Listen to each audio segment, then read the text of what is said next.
Hey everyone, Technomentary here with the video for you guys. In today's video, I'm going to show you how to turn on or off the Do Not Disturb on your Apple Watch. So let's get started. So in order to do that, all you're going to do is press this button right here. And once you do that, it's going to bring up the control center.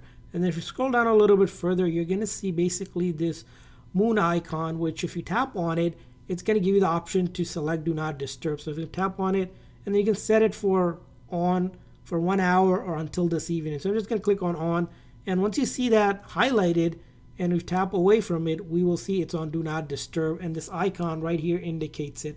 Now to turn it off, you press again that button again, scroll down, tap on it again, and that will remove it. And if I click on to see app, that is gone now. So that's basically how you do it.